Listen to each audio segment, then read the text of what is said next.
brief off of my report. It's titled Brooklynese, the dialect that hates itself and wants to die. In a nutshell, Brooklynese is a working class accent, and those who speak it don't want to. Has everybody got the handout? Because I wanted to mix things up a little, because it occurred to me that maybe you're not familiar with Brooklynese. So, if I can get 3 volunteers, please. 1, 2, 3. Great. 1. Who's the other one? 2. Need a third one. Great. 3. I would have preferred people who were not born and raised in New York, but that's okay. I'm going to leapfrog ahead. The part on the handout that you've gotten that's in Verdana script is a sample from the story Only the Dead Know Brooklyn, written by Thomas Wolfe in 1935. It's a classic tale. I'll be talking more about that in a moment. I will start it off, though. It's a story that's written completely in the vernacular of Brooklynese. There's no guy living that knows Brooklyn true and true, because it'd take a guy a lifetime to find his way around the goddamn town. Who would like to do second paragraph? Kevin, please take the second paragraph. So like I said, I'm waiting for my train to come when I see this big guy standing there. This is the first I've ever seen of him. So he's looking wild, and I can see that he's had plenty. But still, he's holding it. He talks good and is walking straight enough. So then this big guy steps up to a little guy that's standing there and says, "How'd you get to 18th Avenue and 67th Street?" Thank you. Next reader, Antonia.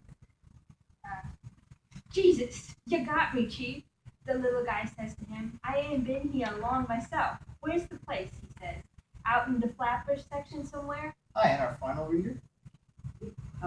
Ned, the big guy says, it's out in Bensonhurst. But I was never there before.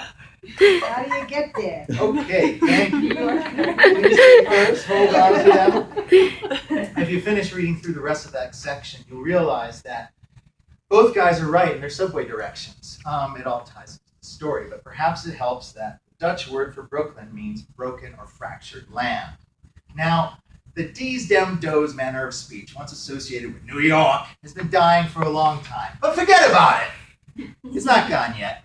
According to William Labov, the godfather of linguistics regarding New York City English, he says the dialect spoken by all those firemen on TV after September 11th was pure, unmodified New York speech from the 1950s.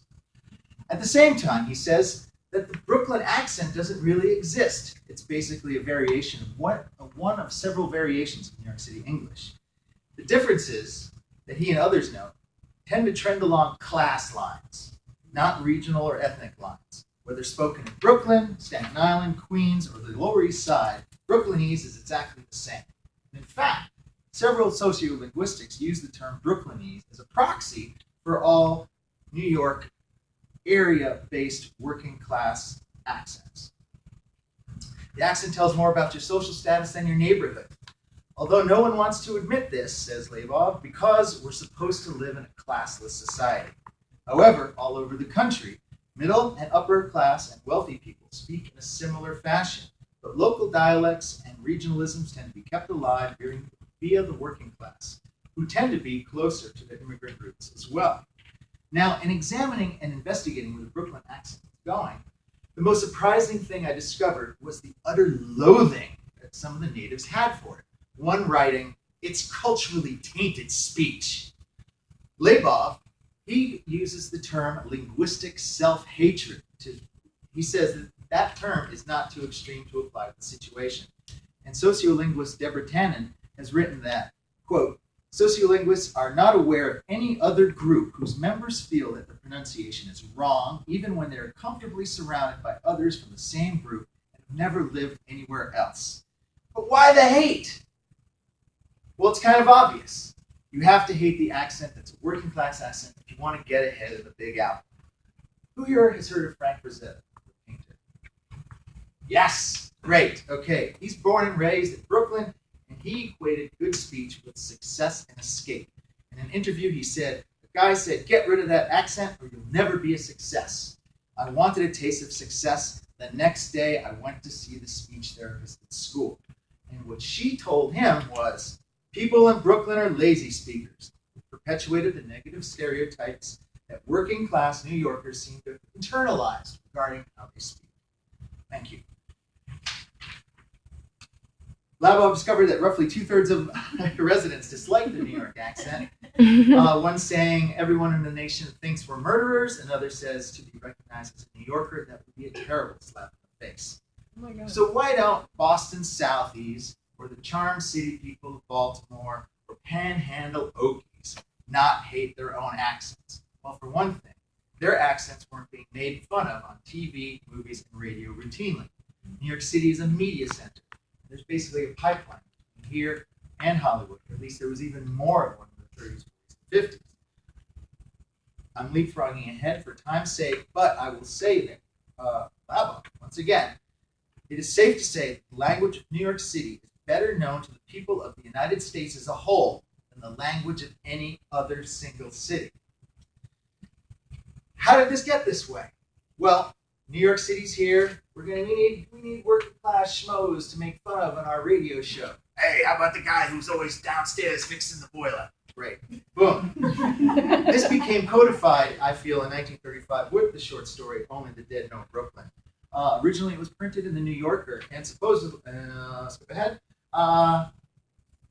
it's the author's most accessible and least accessible story. It's a simple tale about a man relating how he met an oddly behaving stranger on the subway. But from the start to finish, this town is a mystery, and so will its language. Wolf is phonetically recreating a thick Brooklyn accent. For some time, if you're reading the story, it's a distancing element. You've got it in front of you. What are this word letters salad in front of me? But by urging the reader to vocalize, at least on some level, in order to comprehend, because what your eyes can't recognize, your ears can, Wolf is forcing you to become a Brooklynite, specifically the type of working class Joe that narrates the story. You need a level of body language. I hear that. I'm almost done. Body language and facial contortion to go with the sub-vocalization.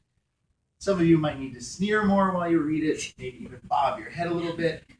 As linguistic experts have said, Brooklynese needs to be spoken both through the gut and from the front of your mouth.